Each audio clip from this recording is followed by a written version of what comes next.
ఈ ఉదయమున నీవు ఎవ్వరినీ కలుసుకొనక ముందు ప్రభువును కలుసుకో. నీవు ఎవ్వరినీ చూడకముందు ప్రభువును చూడు. నీవు ఎవ్వరితో మాట్లాడకముందు ప్రభువుతో మాట్లాడు. నీవు దేనిని వెదకకముందు ఆయన రాజ్యమును నీతిని వెదకు.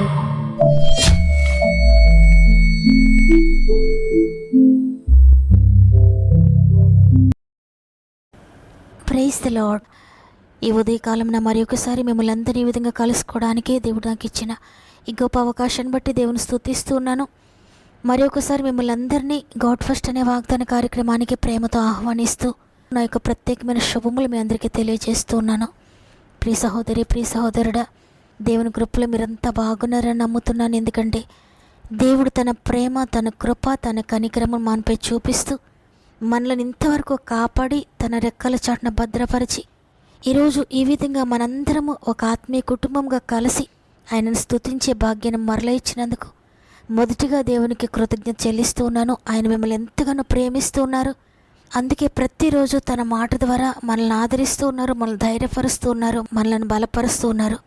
ఇంతగా ప్రేమిస్తున్న ప్రభు తప్పక మీ జీవితాల్లో ప్రతి సమస్యలను విడిపిస్తారు. మీ పరిస్థితి ఏ విధంగా ఉన్నా కూడా దిగులు పడకండి, దేవుని చేతులకు అప్పగించండి. దేవుని బట్టి మాత్రమే ధైర్యం తెచ్చుకోండి. ఆయన మాత్రమే మనల్ని లేవనెత్తగలరు. అదేవిధంగా మీలో ఎవరికైనా ఏ ప్రార్థన అవసరం ఉన్నా తప్పకుండా కామెంట్ రూపంలో నాకు తెలియచేయండి. మీ అందరి కొరకు మానక ప్రార్థిస్తూ ఉన్నాము. మీరు నాకు తెలియజేస్తున్న ప్రతి బాధను, ప్రతి సమస్యను బలిష్టమైన దేవుని చేతుల్లో పెడుతున్నాను. ఆయన చేతులు తప్పక మిమ్మల్ని లేవనెత్తుతాయి. ధైర్యం తెచ్చుకోండి. సమస్త మహిమ, ఘనత, ప్రభావంలో దేవునికి చెల్లునుగాక. ఈరోజు దేవుడు మనకు అనుగ్రహిస్తున్న శ్రేష్టమైన వాగ్దానం యెషయా గ్రంథము 51వ అధ్యాయము 12వ వచనము. నేనే మిమ్మల్ని ఓదార్చువాడను. చనిపోవు నరునికి, తృణమాత్రుడకు నరునికి ఎందుకు భయపడదువు? ఆమేన్. ఎన్నో రకాలైన చింతలతో, దుఃఖముతో ఈ వాగ్దానాన్ని వింటున్న ప్రియ సహోదరి, ప్రియ సహోదరుడా, మీ సమస్యలను బట్టి ఓదార్పు లేకుండా ఉన్నారా? మీరు పోగొట్టుకున్న దాని గురించి ఓదార్చే వారే లేక కన్నీటితో ఉన్నారా? దేవుడి రోజు మీతో మాట్లాడుతున్నారు. నేను మిమ్మల్ని ఓదారుస్తాను. నేనే మిమ్మల్ని ఓదార్చి వాడను. కాబట్టి ఈ లోకంలో దేనికి భయపడొద్దు. మిమ్మల్ని బాధిస్తున్న ఏ మనిషికి భయపడొద్దు. మిమ్మల్ని కలవరపెడుతున్న ఏ మనుషులకు భయపడొద్దు. మీకు వేదన కలిగిస్తున్న ప్రతి పరిస్థితిని కూడా దేవుడు తీసివేయబోతున్నాడు. ఆయన మీ దుఃఖ దినములు సమాప్తం చేయబోతున్నాడు. మీ ప్రతి బాష్ప బిందును తుడిచివేయబోతున్నారు. మీ దుఃఖమునకు ప్రతిగా రెట్టింపు ఘనతను, రెట్టింపు సంతోషాన్ని మీకు దయచేయబోతున్నారు. ఇంతవరకు ఎంతోమందితో నీ బాధ చెప్పుకొని కన్నీరు కార్చవేమో, దుఃఖపడ్డవేమో, వారి మాటల ద్వారా నీకు ఓదార్పు కలగలేదేమో. అయినప్పటికీ భయపడొద్దు, దేవుడు నిన్ను ఓదారుస్తానని ఈరోజు వాగ్దానం చేస్తున్నారు. ఇక మనుషుల దగ్గరికి వెళ్ళొద్దు ఆదరణ కొరకు. ఇక్కడ ఎవరిని ఆశ్రయించొద్దు ఆదరణ కొరకు. దేవుని సందులోకి వచ్చి ఆయన సందులో మొరపెట్టుకో. నీ కన్నీరంతా ఆయన సందులో కార్చు. నీ దుఃఖమంతా ఆయన సందు దుఃఖపడు. తప్పకుండా నీకు ఆదరణ కలుగుతుంది. ఆయన సన్నిధిలో నీకు ఆదరణ ఉంది, ఓదార్పు ఉంది. అందుకే యోవేలు ప్రవక్త అంటున్నాడు, ఇప్పుడైనా నువ్వు కన్నీరు విడిచి ఆయన సన్నిధికి రమ్మని. ఇప్పుడైనా మీరు ఆయన సందులో మోకరించి కన్నీరు కారిస్తే, నీ బాధ అంతా ఎవరికి చెప్పుకోలేని పరిస్థితి కూడా ఆయనతో చెప్పుకుంటే తప్పక ఆయన ఓదారుస్తాడు. నీ బాధ ఆయనకు తెలుసు, నిన్ను అర్థం చేసుకుంటాడు ఆయన. ఈ లోకంలో ఎవ్వరూ మనుషులని అర్థం చేసుకోలేకపోవచ్చు, నీ అంతరంగాన్ని ఎవరు గ్రహించలేకపోవచ్చు, కానీ పరిశుద్ధాత్మ దేవుడు నేను అర్థం చేసుకుంటాడు. ఆయన నిన్ను త్రోసివేడు. నువ్వెంత పాపివైనా, ఏ పాపాన్ని గురించి నువ్వు కన్నీరు కారుస్తున్నా, ఎవ్వరికీ తెలియని నీ అంతరంగ పాపం గురించి నువ్వు ఏడుస్తున్నా కూడా ఆయన నిన్ను అర్థం చేసుకుంటాడు. దాని నుండి విడిపిస్తాడు, నీకు ఓదార్పునిస్తాడు, నిన్ను ధైర్యపరుస్తాడు, నిన్ను ఆదరిస్తాడు. హన్న అనేక సంవత్సరాలుగా గర్భఫలం లేక అందరి అవమానాలు పొందుతూ ఎన్నో భయంకరమైన నిందలలో ఉండి ఇక ఓదార్పు పొందనొల్లక ఎవ్వరు మాట్లాడుతున్నా, ఎవ్వరు ఓదారుస్తున్నా తన అంతరంగంలో మాత్రం నెమ్మది లేక, శాంతి లేక బహు దుఃఖాక్రాంతురాలై దేవుని సందులోకి వచ్చి మోకరించింది. ఆయన సందులో కన్నీరు కారుస్తుంది, ఆయన సందు దుఃఖపడుతుంది, ఏడుస్తుంది, గోజాడుతుంది, ప్రభువుని మొరపెట్టుకుంటుంది. ప్రభువుకు దేవుడు గొప్ప ఓదార్పునిచ్చాడు, హృదయంలో గొప్ప నెమ్మదినిచ్చాడు. అంతవరకు ఎవరు ఓదార్చినా కలుగులేదు ఆ ఓదార్పు. అంతకుముందు భర్త తను ఏడుస్తూ ఉంటే నేను నీకున్నాను కదా, ఏడవద్దని చెప్పాడు. ఎంతగానో ఓదార్చాడు, ఎంతగానో ప్రేమించాడు భార్యను. అయినప్పటికీ కూడా ఓదార్పు పొందలేదు. అయితే దేవుని సన్నిధిలో ఎప్పుడైతే మోకరించి కన్నీరు కార్చిందో, ఎప్పుడైతే తన హృదయం అంతా విప్పి దేవునితో మాట్లాడుకుందో, నిజంగా ఎప్పుడు పొందని ఆదరణ పొందుకుంది. ఎక్కడా దొరకని ఆదరణ దొరికింది. ఎంతో సంతోషంతో తిరిగి ఇంటికి వెళ్ళింది. అప్పటికింకా గర్భం తెరవబడలేదు. అయినప్పటికీ కూడా దేవుడిచ్చిన ఓదార్పును బట్టి అప్పటి నుంచి దుఃఖముఖరాలుగా ఉండడం మానివేసింది. దేవుడు నాకున్నాడు, ఆయన నా ప్రార్థన ఆలకించాడని గొప్ప నిరీక్షణతో ఉంది. ఆమె నిరీక్షణ ఆమె జీవితంలో అద్భుతం జరిగించింది. ఈరోజు ఈ మాటలు వింటున్న ప్రియ చెల్లి, ప్రియ తమ్ముడు, ప్రియ సహోదరి, ప్రియ సహోదరుడా, మీరు కూడా ఇదే విధంగా ఉన్నారా? ఎంతమంది మాట్లాడినా మీకు ఓదార్పు కలగడం లేదా? ఎంతమంది ఆదరించినా మీకు ఆదరణ కలగడం లేదా? భయంకరమైన డిప్రెషన్లో ఉన్నారా? నేను బ్రతకలేను, నేను చనిపోవడమే మేలు అని నిరీక్షణ కోల్పోయి ఉన్నారా? ఆదరణ కరువైపోయి ఉన్నారా? నీకన్నిటికీ సమాధానాన్ని, నీ దుఃఖానికి ఓదార్పును కలుగు చేసే దేవుడు ఈరోజు నీతో మాట్లాడుతున్నారు. ఇది మనుషుల మాట కాదు, ఇది దేవుని మాట. కాబట్టి మీరు నమ్మండి. మనుషుల వల్ల కానిది దేవుని వల్ల అవుతుంది. మనుషులు నీకు చేయలేనిది దేవుడు చేస్తాడు. నీ జీవితంలో ఎంత ప్రయాసపడ్డా నీ పరిస్థితుల్లో మార్పు రాలేదని, నా జీవితం ఇలానే మిగిలిపోయిందని, నువ్వు పోగొట్టుకున్న దాని గురించి ఏడుస్తూ ఉన్నవేమో, ఇక ఏడవద్దు. దేవుని సందులో కన్నీరు కార్చు. నీ ప్రతి కన్నీటికి ఆయన దగ్గర సమాధానం ఉంది. నీ ప్రతి కన్నీటి బొట్టును కూడా ఆయన లెక్కిస్తూ ఉన్నాడు, దాస్తున్నాడు. నీ తల్లిదండ్రులే నిన్ను విడిచినా యెహోవా నిన్ను చేరదీస్తాడు. నీ తల్లి కంటే, నీ తండ్రి కంటే ఆయన ఎక్కువగా నిన్ను ప్రేమిస్తున్నాడు. ఒకని తల్లి వారిని ఆదరించినట్లు నేను ఆదరిస్తాడు ఆయన.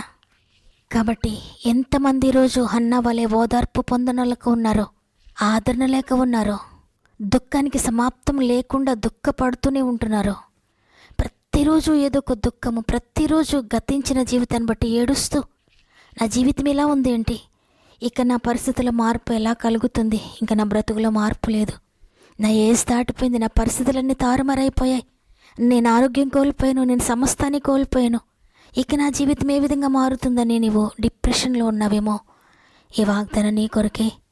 దేవుడు నీకు ఓదార్పునిస్తాడు. ఆయనలో నిరీక్షణ ఉంది, ఆయనలో ఓదార్పు ఉంది, ఆయనలో ధైర్యం ఉంది. కాబట్టి ఇప్పటికైనా నీవు ఆయన దగ్గరకు వస్తావా? ఆయన నీ కొరకు ఎదురు చూస్తున్నాడు. ఆయన చేతులు చాపి నీ కొరకు ఎదురు చూస్తున్నాడు. నిన్ను ఓదార్చాలని, నిన్ను ధైర్యపరచాలని, నీకు ఉన్నతమైన భవిష్యత్తు ఇవ్వాలని, ఇంతవరకు నువ్వేవైతే పోగొట్టుకున్నావో అంతకంటే ఉన్నతమైన జీవితాన్ని నీకు ఇవ్వాలని దేవుడు ఆశించి ఈరోజు నీతో మాట్లాడుతున్నారు. కాబట్టి ఎంత మాత్రం ధైర్యపడక, ఈరోజు దేవుడు మాట్లాడిన మాటను, ఆయన వాగ్దానాన్ని ఎత్తిపట్టి ప్రార్థించండి. మీ కన్నీరు సమాప్తం కాబోతుంది. కళ్ళల్లో కన్నీరెందుకు, గుండెల్లో దిగులెందుకు, ఇక నీవు కలత చెందకు. నెమ్మది లేకున్నదా, గుండెల్లో గాయమైనదా, ఇక అది ఉండబోదుగా. కళ్ళల్లో కన్నీరెందుకు, గుండెల్లో దిగులెందుకు, ఇక నీవు కలత చెందకు. నెమ్మది లేకున్నదా, గుండెల్లో గాయమైనదా, ఇక అవి ఉండబోగా. యేసే నిరీక్షణ, యేసే నీ నిరీక్షణ, యేసే నిరీక్షణ, యేసే నీ నిరీక్షణ. కళ్ళల్లో కన్నీరెందుకు, గుండెల్లో దిగులెందుకు, ఇక నీవు కలత చెందకు. హోరుగాలులు వీచగా, తుఫానులు చెలరేగగా, మాట మాత్రం సెలవీయగా నిమ్మళమాయెనుగా. హోరుగాలులు వీచగా, తుఫానులు చెలరేగగా, మాట మాత్రం సెలవీయగా నిమ్మళమాయెనుగా. యేసే నీ నావిక, భయము చిందకు నీవిక, యేసే నీ చెందకు నీవిక, కళ్ళల్లో కన్నీరెందుకు, గుండెల్లో దిగులెందుకు, ఇక నీవు కలత చెందకు. నెమ్మది లేకున్నదా, గుండెల్లో గాయమైనదా, ఇక అవి ఉండబోవుగా, ఇక అవి ఉండబోవుగా. ప్రేమగల తండ్రి, నీకు వందనాలయ్యా. నీ ఉచిత కృపను బట్టి మరి ఒక దినాన్ని మాకు అనుగ్రహించారు. ఈరోజు మమ్మల్ని సజీవులుగా ఉంచారు. మరి ఒక దినాన్ని మా జీవితంలో యాడ్ చేసి మా ఆయుష్కాలను పొడిగిస్తున్నందుకు నీకు వందనాలు. ఎంతోమంది దుఃఖంలో ఉండి మాటలు వింటున్నారయ్యా. వారి దుఃఖాన్ని సమాప్తం చేస్తానని వాగ్దానం చేశారు. నేనే మిమ్మల్ని ఓదారుస్తానని వాగ్దానం చేశారు. దుఃఖము కన్నీరు తొలగిపోతుందని సెలవిచ్చారు. దుఃఖానికి ప్రతిగా ఆనందాన్ని ఇస్తానని సెలవిచ్చారు. మీ దుఃఖ దినములు సమాప్తం చేస్తాను, మిమ్మల్ని ఓదారుస్తానని వాగ్దానం చేశారు. తండ్రి, మీరిచ్చిన మాట ఏదైనా మేము నమ్మగలిగితే తప్పక నెరవేరుస్తావయ్యా. నీకు భేదం లేదు తండ్రి. ఎంతమంది నమ్మితే వారి జీవితంలో నెరవేరుస్తావు. ఈరోజు ఎంతమంది నమ్ముతున్నారో వారి జీవితంలో ఈ వాగ్దానం నెరవేర్చబడును గాక. వారి దుఃఖము ఎంత లోతైనదైనా, ఎవ్వరు ఓదార్చలేనిదైనా, ఎవరికి అంతు చిక్కనిదైనా, అందరికి అసాధ్యమైన సాధ్యపరిచే దేవానికి అసాధ్యమైనది ఏది లేదు. ప్రతి జీవితంలో మీరు ఓదార్పు కలుగు చేయండి. వారు పొందుకున్న వేదన మీరు తీసివేయండి అయ్యా. వారి అంతరంగంలో ఉన్న ఎవరికి తెలియని ఆ బాధను, బరువును తీసివేయండి తండ్రి. ప్రతి కన్నీటి బొట్టుకు బదులుగా ఆనంద తైలాన్ని మీరు దయచేయండి తండ్రి. అదేవిధంగా తండ్రి, ఎంతోమంది సమస్యల్లో ఉండి కామెంట్ రూపంలో మాకు తెలియజేస్తున్న వారి సమస్యను ప్రతి ఒక్కరిని జ్ఞాపకం చేసుకోండి అయ్యా. నువ్వు చూచుచున్న దేవుడు తండ్రి. ప్రతి ఒక్కరిని మీరు చూస్తున్నారు. వారి సమస్యలన్నిటి మీరు చూస్తున్నారు. ప్రతి కామెంట్ను మీరు చూస్తున్నారు, నమ్ముతున్నాను.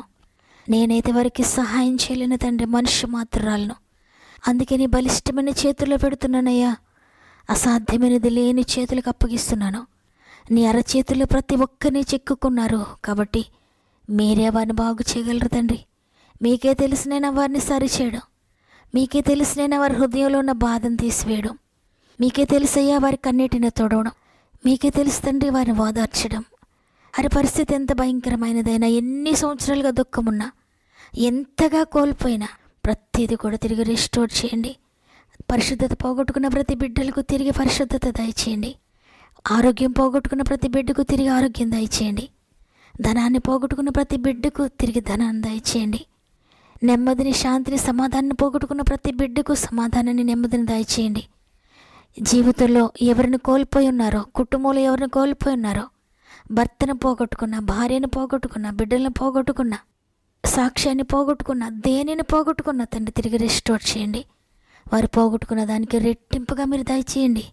ప్రతి జీవితాన్ని కూడా మీరు లేవనెత్తమని నీ బలమైన చేతులకు అప్పగించుకుంటూ ఇది మనం ప్రారంభిస్తూ ఉండగా ఈ రోజంతా ప్రతి ఒక్కరికి తోడుగా ఉండి, వారు వెళ్ళే ప్రతి స్థలంలో మీరు తోడుగా ఉండి, వారు చేసే ప్రతి ప్రయత్నమును కూడా మీరు ఆశీర్వదించి నడిపిస్తారని యేసయ్య పరిశుద్ధమైన నామములో అడిగి వేడుకొంచున్నాను తండ్రి. ఆమెన్. ఈరోజు వాగ్దానం విన్న ప్రియ చెల్లి, ప్రియ తమ్ముడు, మీ హృదయ అంతరంగాన్ని పరిశీలిస్తున్న దేవుడు మీ హృదయంలో ఉన్న గాయాలన్నిటిని కూడా ఆయన కట్టబోతున్నాడు. వాగ్దానం రిసీవ్ చేసుకోండి, ప్రార్థించండి, పొందుకోండి. వాగ్దానం మీతో మాట్లాడినట్లయితే ఆమెను చెప్పండి. లైక్ చేయడం, షేర్ చేయడం మర్చిపోకండి. దేవుని చిత్తమైతే తిరిగి రేపు అందరం కలిసి ఆయనను స్తుతిందాం. అంతవరకు ప్రభు మీకు, మీ కుటుంబాలకు తోడేండి నడిపించునుగాక. God bless you.